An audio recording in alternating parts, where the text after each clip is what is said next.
The wind was a blade against her cheek, honed on the frozen peaks of the unforgiving mountains. Alara stumbled onward, a ghost in a world of white, the shouted condemnations of Providence still ringing in her ears, sharper than the ice that clung to her eyelashes. "Witch!" they had screamed, their faces twisted by a fear she hadn't caused but had become the vessel for. "Cursed be the ground she walks." The stones had followed, small cruelties that had bruised her skin but shattered something deeper within her. Now the town was a memory, a flickering torchlight swallowed by the blizzard's fury, and she was alone with the howling judgment of the storm. Each step was a battle against the rising tide of snow, a relentless force that sought to pull her down, to bury her beneath a blanket of cold and silence. Her fine woolen coat, a remnant of a life before, was no match for the primal cold that seeped into her bones, a cold that mirrored the ice that had taken root in her heart when she saw Preacher Thorne's cruel smile as the verdict was cast. She was an educated woman, a woman of remedies and herbs, taught by a mother who believed God's greatest church was the earth itself. But in Providence, a town starved for miracles and terrified of shadows, her knowledge had been twisted into something dark and unholy. She fell to her knees, the fight draining from her like warmth from a dying fire. The snow was soft, almost welcoming, promising an end to the pain. As her vision blurred, the swirling white crystallizing into strange, beautiful patterns, she thought not of the town's hatred, but of a simple, aching regret, that a world so vast and beautiful could hold so much fear. The last thing she saw before the darkness took her was the immense, indifferent silhouette of the mountain, a titan of stone and ice that had stood long before man's small cruelties and would stand long after. Have you ever felt so utterly lost, so cast out from the light, that the only way forward was to surrender to the storm? This is the story of Alara, a woman condemned by ignorance, and of Silas, a man who had built a fortress around his heart. It is a story of the wild frontier, not of gold or glory, but of the quiet, ferocious battles waged within the human soul. It's a story that asks a simple question. Can a life, frozen by grief and banished by fear, ever truly find a home, not in a place, but in a person? The man who found her was more a part of the mountain than a resident upon it. Silas moved through the blizzard not with struggle, but with a grim acceptance, the landscape a familiar ache in his bones. His beard was frosted with ice, and the eyes that scanned the white expanse were the color of a winter sky, holding storms of their own. He was checking his trap lines, a ritual of survival that tethered him to the living world, a world he otherwise held at a careful, deliberate distance. And then he saw it, a splash of dark wool against the blinding white, a shape that did not belong. He approached with the caution of a wolf, his rifle held loosely in his mittened hand. He expected a deer, perhaps, caught in a drift. He did not expect a woman. She was half buried, her face pale as marble, her breath a fragile cloud that a single gust of wind could extinguish forever. For a long, heart-stopping moment he did nothing. To bring her into his cabin was to invite in the very world he had climbed this mountain to escape. It was to invite in complication, chaos, and the ghost of a memory he fought daily to keep buried. The memory of another woman, pale with fever, her life slipping through his helpless fingers. His cabin was his sanctuary, but it was also his prison, its walls built of loss and silent regret. He could turn away. The mountain would claim her, as it claimed all things, and his solitude would remain unbroken, his grief undisturbed. But as he looked down at her still form, a flicker of something he thought long dead stirred within him. It was the echo of honor, a remnant of the man he had been before the silence fell upon his life. With a groan that was part of the wind's own lament, he knelt, shrugging off his rifle. The world and its troubles could wait. This one soul, shivering on the brink of eternity, could not. He gathered her into his arms, surprised by how little she weighed, a fragile bird with broken wings. As he turned his back to the wind and began the arduous trek back to his cabin, he did not know that he was not merely carrying a stranger back from the brink of death. He was carrying the first timber of a new life, the first spark of a fire he thought had long gone out, back to a hearth that had been cold for far too long. The cabin, when they reached it, was a dark shape against the snow, a bastion of solitude. Inside, it was a world of one. A single bed, a stone fireplace, a table, 2 chairs, one for him, one for a ghost. He laid her gently on his own cot, the scent of lavender and snow clinging to her clothes, a scent of the world below, a scent of life. And as he began to work, his movements sure and practiced, to strip away her frozen layers and chafe the life back into her limbs, Silas felt the first crack appear in the ice around his heart. Elara awoke to the scent of wood smoke and savory broth, a disorienting warmth that stood in stark contrast to her last memory of suffocating cold. Her eyes fluttered open, taking in the rough-hewn timbers of a low ceiling, the dance of firelight on a stone hearth. Panic, cold and sharp, seized her. Where was she? Whose home was this? Then she saw him. He sat in a chair by the fire, a mountain of a man shrouded in shadow, his face a landscape of beard and brow, his hands methodically sharpening a large hunting knife. Fear, raw and primal, erased all other sensations. She was trapped, a prisoner of the very wilderness that was meant to be her tomb. She tried to sit up, a strangled cry escaping her lips, but her body was a leaden weight, her limbs aching with a profound, bone-deep weariness. The man's head snapped up, his movements surprisingly swift.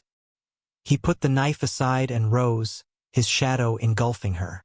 She flinched, pressing herself back against the wall, her heart hammering against her ribs like a trapped bird. He stopped, holding up his hands in a gesture of peace, though they were large and calloused, capable of immense strength.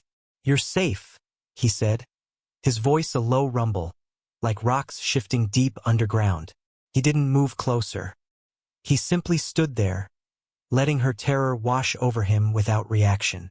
"You were half frozen in the storm. I brought you here." He gestured to the fire, to the pot bubbling over it. He ladled some of the broth into a wooden bowl and placed it on the small table beside her cot, then retreated back to his chair by the fire, giving her space. His silence was more unnerving than any threat. The narrator's voice would reveal his thoughts. He saw the terror in her eyes, the same terror he'd seen in his wife's as the fever stole her strength, and it was a knife to his soul.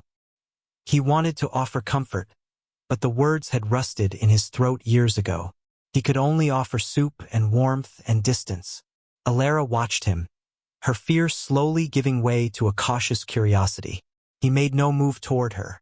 He simply sat, staring into the flames, a statue of contained grief. Slowly, painstakingly, she pulled herself into a sitting position. Her hands trembled as she reached for the bowl.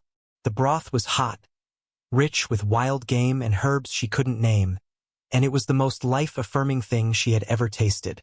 It was a promise of survival. Days bled into one another, marked only by the shifting light outside the cabin's single window. He spoke little, answering her questions with terse, clipped sentences. "Where am I? My cabin. Why did you help me? You were dying." Yet his actions spoke a different language. He kept the fire roaring, ensured she always had food, and tended to her lingering frostbite with a rough, unspoken gentleness. He would leave for hours at a time, returning with firewood or fresh game, never failing to reappear before the deepest cold of evening set in. She began to see not a captor, but a guardian, a man walled in by a sorrow so profound it had left no room for words. One afternoon, he returned with a deep gash on his forearm from a slipped axe. He washed it grimly with water, preparing to bind it with a clean but inadequate rag. Seeing her chance to be something other than a burden, Elara spoke up, her voice still thin. "Wait," she said, and when he looked at her, she pointed to the small pouch of belongings he had saved from her coat. "My herbs. Let me." He hesitated, his eyes shadowed with suspicion. Herbs, remedies, the memory of his own failed attempts, the useless poultices, the desperate prayers that went unanswered, flashed in his mind. But he saw the earnest plea in her eyes, the desire to help, and with a short, reluctant nod, he sat, offering her his arm. She worked with a quiet competence that surprised him, grinding dried yarrow and comfrey into a paste, her fingers moving with a delicate precision. She cleaned the wound gently and applied the poultice, her touch feather-light. "It will keep the inflammation down and help it seal cleanly," she explained softly. He said nothing, but as she wrapped the wound with a strip of cloth, he didn't pull away. He simply watched her, and for the first time, saw not a victim, but a woman of quiet, hidden strength. In that small, silent act of healing, a fragile bridge of trust was built between two desolate shores. The blizzard, relentless and unforgiving, became their jailer and their crucible. For weeks, the world outside the cabin ceased to exist, buried under a monolithic blanket of white. The wind howled a constant, mournful song around the eaves, a sound that would have driven a lesser man to madness, but for Silas, it was the sound of his own soul. Inside, however, a different kind of world was taking shape, one built of silent routines and shared space. The initial fear and mistrust had thawed, like ice receding from a shoreline, leaving behind a tentative, fragile ground upon which they could both stand. They fell into a rhythm dictated by survival and necessity. He would rise before the sun, his large frame moving with a quiet economy of motion, stoking the fire back to life.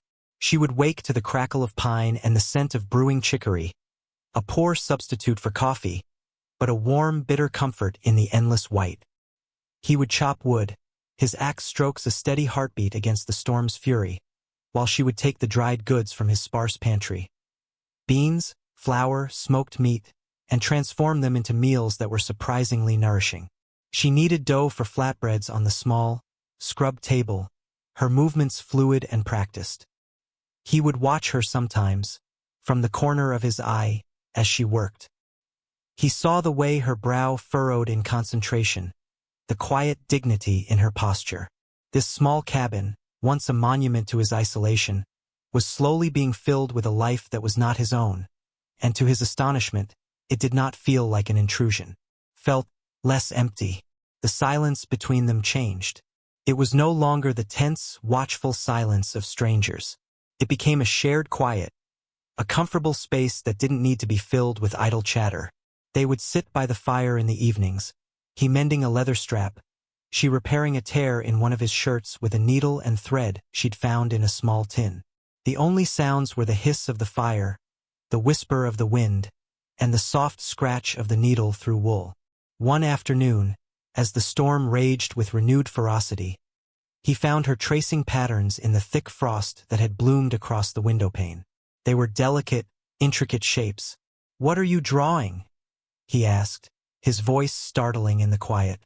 She looked up, not with fear, but with a small, sad smile. "Plants," she said softly. "I'm trying to remember them. Foxglove, willow bark, St. John's wort." His expression remained unreadable, but he sat at the table, his attention fixed on her. Bolstered by his quiet focus, she began to speak, the story tumbling out of her in a rush, as if a dam had finally broken. She told him about her mother, the healer, who saw God in petals and roots. She told him about the sickness in Providence, the fever that had swept through the town. "I made a tea for the blacksmith's son," she whispered, her gaze distant. "Willow bark and meadowsweet. It broke his fever. He lived." Her voice caught. "But when the child of Jedediah Cain died, a man on the town council, Preacher Thorne, said my remedy had stolen the life from one child to give to another. He called it witchcraft." She finally looked at him, her eyes shining with unshed tears. He had made advances. When I refused him, he turned the town's fear into a weapon against me. Silas stared at his hands, resting on the wooden table. They were large, strong hands, but they had been helpless once. "I lost my wife," he said, the words rough, as if torn from his throat. "And my son, to a fever, just like that one." He didn't look at her. He couldn't. It was the most he had shared of his past with any living soul. The admission hung in the air between them, a shared ghost of loss. Alara didn't offer empty platitudes or condolences. She simply reached across the table and, for a fleeting second, laid her hand over his. It was a small, profound gesture of understanding.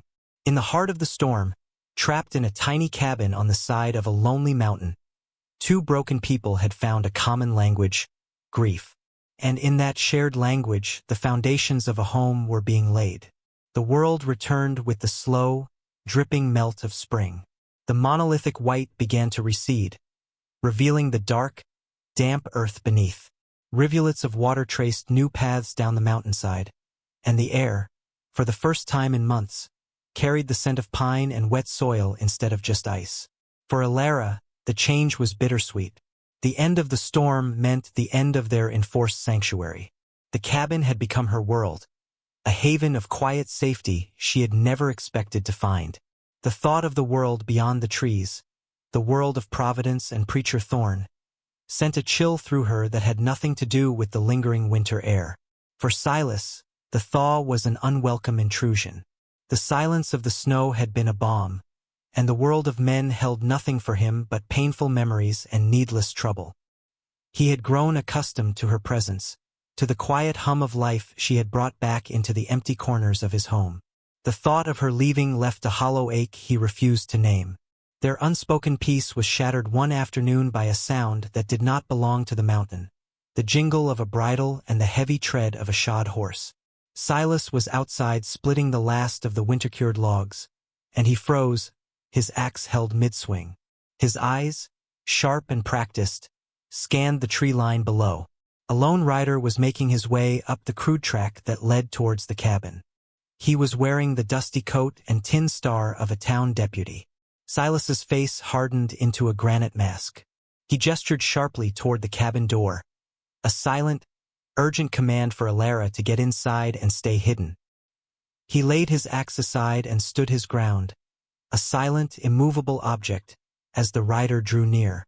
The deputy, a young man with nervous eyes, reined in his horse a respectful distance away. He was clearly intimidated by the size of Silas and the profound isolation of his domain. "Howdy," the deputy stammered, touching the brim of his hat. "Name's Miller, from Providence." Silas just nodded, his silence a wall. We're looking for someone," Miller continued, shifting in his saddle. "A woman ran out into the blizzard back in the winter. Preacher Thorn sent me to check up this way, just to see if you'd found a body come the thaw." The casual cruelty of the question hung in the crisp air. Silas's gaze didn't waver. He thought of Alara inside, her hand likely pressed to her mouth to stifle her fear. He thought of the quiet life they had built in the eye of the storm. "Mountain keeps what it takes," Silas said, his voice flat and cold as a river stone. "Storm like that, it doesn't leave bodies to be found.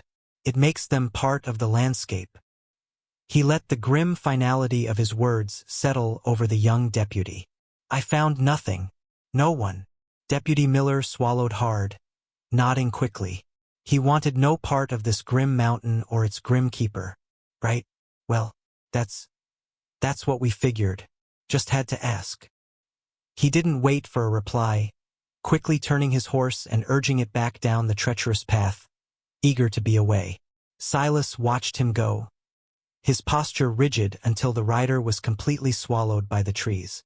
Only then did he allow his shoulders to slump, the tension draining from him. He turned and went inside.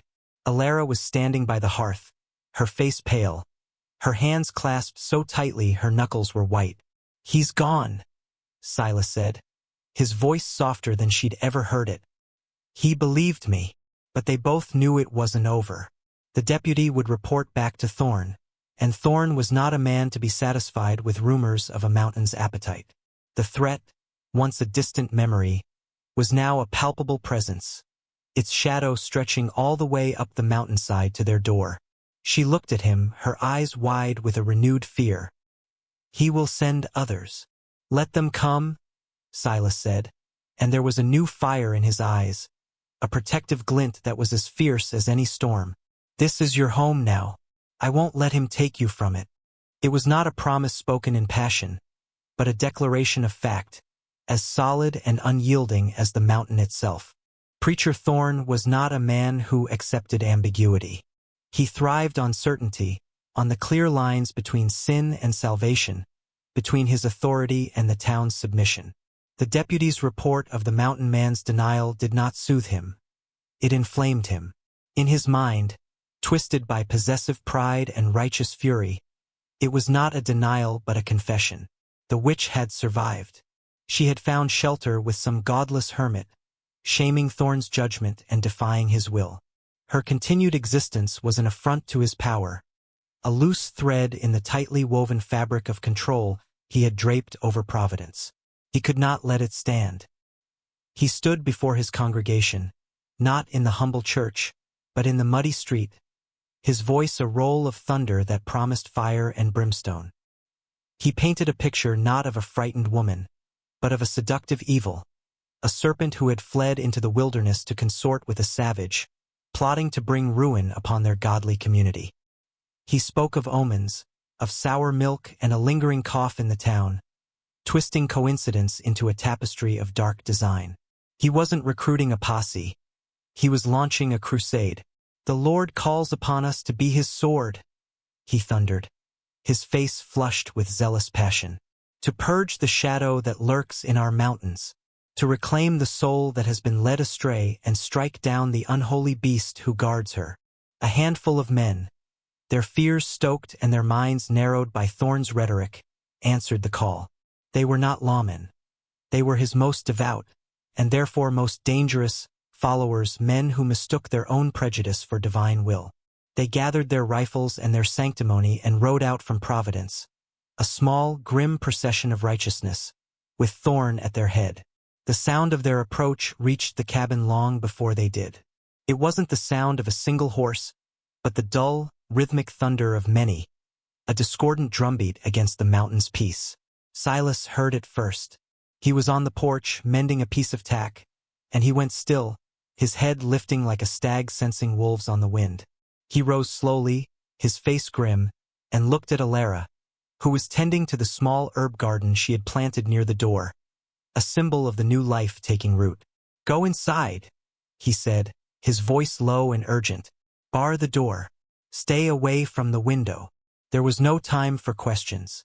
The quiet dread that had lived with them for weeks had finally taken form. As she scrambled inside, her heart pounding with a familiar terror, Silas retrieved his rifle from its pegs inside the door. He didn't take cover. He stood on the porch of his home, the rifle held loosely at his side, a silent, solitary guardian waiting for the tide.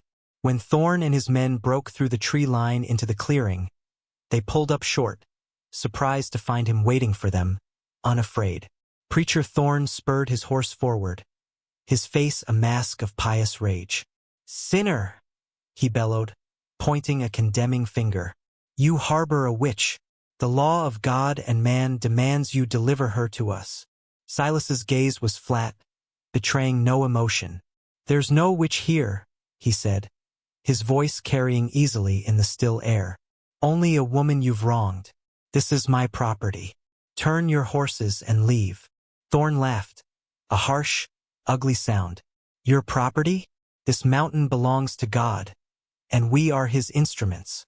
Give her to us, or we will burn this den of iniquity to the ground with you in it." Inside, Alara pressed her back against the rough-hewn door, listening to the exchange. The terror was a cold knot in her stomach, but something else was there too, a hot, fierce anger. She would not be a prize to be fought over. She would not be the cause of this good man's death. Her eyes scanned the cabin, the place that had become her sanctuary. She looked at the second rifle, Silas's old hunting piece, leaning in the corner. She looked at the hearth, at the small bundles of dried herbs hanging from the rafters. Her mind, once frozen by fear, was now sharp and clear. She was no longer just the resilient survivor. She was a defender of her home. Her hands, which had once only known how to heal, now reached for a weapon. The fragile piece of the clearing shattered with the explosive crack of a rifle. One of Thorn's men, eager and reckless, fired a shot that splintered the porch railing inches from Silas's hand. It was the signal. The crusade had become a siege. Silas didn't flinch. In the instant after the shot, He dropped behind a stack of firewood, the movement fluid and economical, and brought his own rifle to his shoulder. He wasn't a man of violence, but the mountains had taught him the harsh necessities of survival. He was a protector, and his home, this small patch of land, this fragile new life, was under attack. He fired not to kill, but to intimidate, his shot kicking up dirt at the feet of the lead horse, causing the animal to rear and sow chaos in the rider's ranks. "Last chance, Thorn!" he yelled, his voice a low growl. "Leave now." Thorn, dismounted and taking cover behind a large pine, was incandescent with fury. "She has bewitched him. Forward! For the Lord!" The clearing erupted into a cacophony of gunfire. Silas was a master of his domain. He knew every rock, every tree, every dip in the ground. He moved from the firewood pile to the corner of the cabin, then to a large boulder at the edge of the clearing, always keeping the aggressors off balance. He was methodical, his shots precise, aimed to disable and discourage. He splintered a rifle stock in one man's hands, shot the hat from another's head. He was fighting to preserve life, both his own and, if possible, even theirs. But he was one man against 5. The odds were a relentless, pressing weight. As he reloaded behind the boulder, a bullet ricocheted off the stone, sending sharp fragments into his cheek. He was pinned down. Thorn saw his advantage. "He's trapped!" he shouted, a triumphant snarl on his face. "Rush him! The witch is as good as ours." At that moment, the cabin door creaked open. Thorn turned, a greedy smile spreading across his face, expecting to see Alara surrendering, terrified and broken. Instead, she emerged from the shadows of the porch, not with her hands up, but with Silas's second rifle held firmly in her grasp. Her face was pale, but her eyes burned with a fire he had never seen before. She was no longer the frightened creature who had fled Providence. She was a woman defending her home. She raised the heavy rifle, rested it on the porch rail for stability, took a steadying breath and fired. The shot was not aimed at a man, but at a saddlebag on Thorn's horse, a bag she had seen him retrieve a jug from. The bullet tore through the leather, and a stream of whiskey poured onto the ground, revealing the preacher's piety was fueled by a spirit of a different kind. The distraction was all Silas needed. As Thorn and his men stared in disbelief at the woman they called a witch now bearing arms, Silas broke from his cover. He moved with a speed that belied his size, closing the distance to the nearest of Thorn's men and disarming him with a single powerful blow from his rifle butt. The fight was broken. Another man, seeing his leader's hypocrisy exposed and facing a man who fought like a force of nature and a woman who was anything but a helpless victim, lost his nerve. He threw down his rifle and fled into the woods. The third, seeing his comrade run, quickly followed. It was over in a matter of seconds. Only Preacher Thorn remained, standing alone in the clearing, his face a contorted mask of disbelief and rage. He stared at Alara, his possessive fury overriding all reason. "You!" he spat, drawing a pistol from his belt. But before he could raise it, Silas was on him. There was no grandeur in it, no prolonged struggle. Silas simply slammed into him, a wave of righteous anger, and Thorn went down hard. The pistol flew from his grasp and landed in the dirt. Silas stood over him, his chest heaving, the protector victorious. The threat was not just vanquished. It was exposed, its power broken forever. A year later, the mountain wore the golden mantle of autumn. The air was crisp, filled with the scent of wood smoke and decaying leaves, a peaceful aroma of endings and new beginnings. The cabin no longer stood as a solitary monument to grief. It was now the heart of a homestead. Beside it, a new, larger structure was taking shape, its freshly cut timbers smelling of pine and promise. A small, fenced-in garden, now dormant for the winter, showed the signs of a bountiful summer harvest. This was Alara's domain, where she had cultivated not just herbs for healing, but food for their table, turning the wild earth into a source of life. A simple wooden swing, worn smooth with use, hung from the thick branch of an old oak tree, a silent testament to a joy that had returned to this quiet corner of the world. The clearing, once a battlefield, was now a place of profound peace. The scars of the confrontation had been healed by time and nature. Silas, his face softer, the harsh lines of grief eased into a quiet contentment, was splitting firewood. His movements were still powerful, but they lacked the grim, solitary purpose of before. There was a rhythm of domesticity to his work now, the rhythm of a man providing for his family. Alara came out of the cabin, carrying 2 steaming mugs. She handed one to him, and their fingers brushed, a simple, familiar touch that spoke volumes.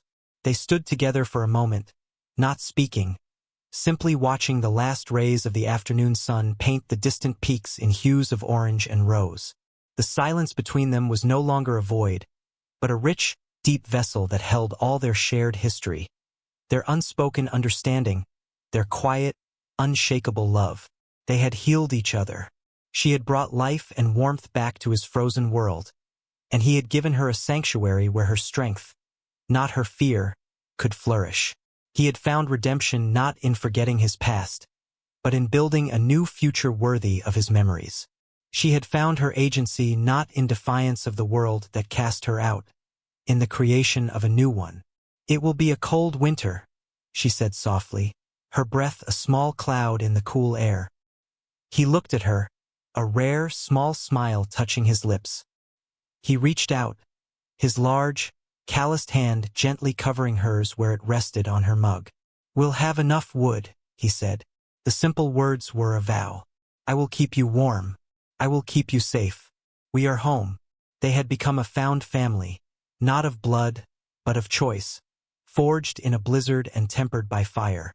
Their epilogue was not written in grand pronouncements or dramatic events, but in these quiet moments, in the steady rhythm of a shared life, a testament to the enduring power of 2 broken souls finding wholeness in each other, high on a mountain that had finally become a home. They were 2 souls cast into the wilderness, one by the cruelty of men, the other by the cruelty of fate. They found their sanctuary not in a town built of wood and rules, but in a home built of trust and courage. In the heart of the storm, they discovered that the greatest fortress is not one of stone walls, but one built around a shared human heart. The world had called her a witch and cast her out, but the mountain man, who had cast himself out long before, saw not a curse, but a blessing. He made her his home and in doing so found his own. They learned that the cruelest winter, the kind that freezes the very spirit, can eventually give way to the most hopeful and vibrant spring. Their story is a reminder that the most profound acts of heroism are often the quietest. The choice to trust, the courage to protect, the strength to heal. It reminds us that family is not always the one we are born into, but the one we build, the one we fight for. What storms are you facing in your own life? What mountains of grief or fear must you climb to find your own sanctuary? The frontier of the human heart is vast and often treacherous, but it is there, in that wild and beautiful landscape, that we find our truest selves and our greatest treasures. If the story of Alara and Silas and their journey from desolation to hope touched your heart, let us know in the comments below. Your words create a community, a place where stories like these can flourish. Be sure to like this video and subscribe for more stories from the edge of the world, where the human spirit was the most precious claim of all. To truly understand the bond that grew between them, one must understand the oppressive weight of the silence that preceded it. For Silas, the years before Alara had been a monotonous hum of self-imposed exile. His grief was a physical presence in the cabin, sitting in the empty chair, lying on the cold side of the bed. He spoke only to his reflection in the icy creek water, his voice a rusty thing he rarely used. The arrival of Alara was a disruption on a seismic scale. In the first days, as she lay healing, he felt like a stranger in his own home. Her scent, the faint hint of lavender and civilization, was a constant, agonizing reminder of the wife he had lost. Every breath she took was a sound in a world he had willed into silence. He resented it, and he resented the pull of compassion she exerted on him, for compassion was a door he had long since nailed shut. He would watch her sleep, his heart a painful knot in his chest. He saw not just a stranger, but an embodiment of his own failure. He had failed to protect his family from the invisible enemy of sickness. How could he protect this woman from the very real and violent world that had cast her out? His gruffness, his terse replies, were a shield, not against her, but against the hope she represented. Hope was a more dangerous thing than any blizzard. For Alara, the cabin was at first a cage, albeit a warm one. She woke each day to the terrifying reality of her utter dependence on the grim, silent man who had saved her. She studied him, trying to read the unreadable landscape of his face. She saw the pain in his eyes, a deep, ancient sorrow that resonated with her own fresh wounds. She recognized the way he held himself, as if bracing for a blow that had already landed years ago. It was this recognition that began to dismantle her fear. She knew this brand of grief. She had seen it in her own father after her mother's passing. So she began to move through his space with a quiet, unobtrusive grace. She did not chatter to fill the silence. She respected it. She learned the rhythm of his days and found her own place within it. Mending his shirt was not just a chore. It was an act of communication, a way of saying, "I see you. I am grateful. I am not a threat." When she tended to the gash on his arm, it was a turning point for both of them. For her, it was a reclamation of her identity. She was not a witch. She was a healer. Her knowledge was a gift, not a curse. And in that moment, she used it to soothe the pain of the man who had saved her. For Silas, her touch was both a shock and a strange comfort. It had been years since he had felt the gentle touch of another person. It pierced through the layers of his self-imposed isolation, a spark of warmth against his frozen soul. He had resisted her presence, but in that moment of shared vulnerability, he began to see that her healing touch extended beyond the physical wound on his arm. It was beginning to reach the deeper, festering wound within him. The building of trust was not a single event, but a slow accumulation of small, quiet moments, as steady and patient as snowmelt feeding a spring creek.